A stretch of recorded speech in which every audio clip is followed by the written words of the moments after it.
virus may be new, but it's triggering something downright primal in many of us: fear and anxiety. Psychiatrist and author Gail Saul says the outbreak has all the features that would typically arouse such emotions, and she joins us to tell us just how to handle them and how to talk to our kids. Most importantly, Gail, good morning.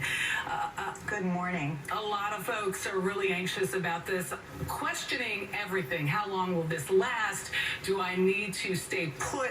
I mean, what do you suggest to people and how they handle this mentally and emotionally?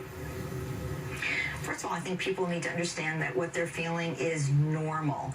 You know, pathologizing or making yourself feel even worse about why am I so completely freaked out is not helpful, and it's not true. It is normal to be feeling anxious now because this is, there are some dangerous things going on, and we have an evolutionary built-in system to react with anxiety to alert us to things that we should avoid and be concerned about. So it's normal.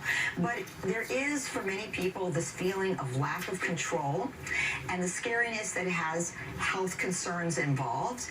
And so there are a number of things that one can do to feel that you have more control in the situation, and that will help with the anxiety. And those are following the directions that expert health advisors have suggested. You know, have your Purell, be stocked up on things, do your social distancing, do the things that feel like problem solving. But beyond that, you really want to do some things to reduce anxiety in general. And things that really help with anxiety, for example, are daily aerobic exercise of some sort. You can do that in your home. You can do that in your apartment. You can do it outside when you aren't around other people. And doing aerobic exercise reduces stress, reduces anxiety level. I would suggest that most people take their news alerts off their phone. Take things that are going to zing you on an hourly basis with some sort of information, much of which you don't need, some of which is incorrect, and pick one source, for example, cdc.gov, that you get the information that you do need on a once a day, maybe twice a day basis.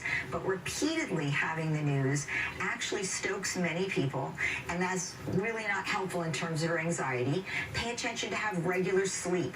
If you are staying home, which many people are doing now, set up a structure for yourself. Get up at a regular time. Don't stay in your PJs all day. Put on your clothes. Do your work. Set up a workspace that feels comfortable to you, that feels more structured to you. Create a schedule. Dr. Schultz, all good advice. I'm sorry, I didn't want to interrupt you, but that's where I wanted to go next, actually. A lot of people are home now more than they ever expected to be, with people that they're not usually home with all the time, their families. This is a very changing routine. How can people try to adjust to some of that? Because that alone produces anxiety in those close quarters.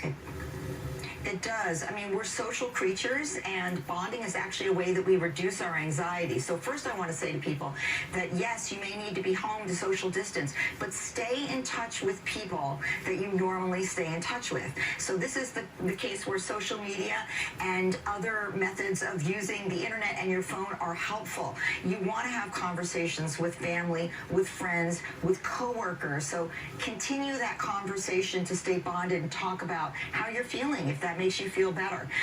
But as I was saying earlier, create a structure in your day. So set up your desk somewhere, not at the kitchen table preferably, but somewhere that feels reasonable that you can get work done, and have a time that you get up, have a time that you have laid out that you do your various things. Take a break to do some exercise.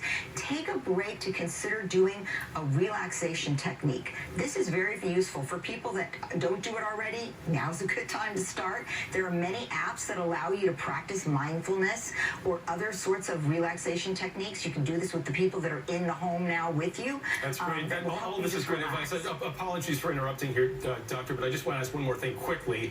We don't have much time. Yes. When you're talking to kids about this, how much should you do that? How do you handle that? Kids take their cue from you. So if you can establish the structure, the calm, the routines. They will take their cue from you and answer their questions, of course, as they have them. Don't volunteer more information than, frankly, that's developmentally appropriate or that they're asking for. And if you can stay, not, I'm barely calm, but, we got this. We're going to get through this. And this is the way we're going to do it. We're going to follow these rules, so to speak. You will help your child to actually be able to stay calm and let them voice to you their concerns. All good advice. Dr. Gail Saltz, thank you.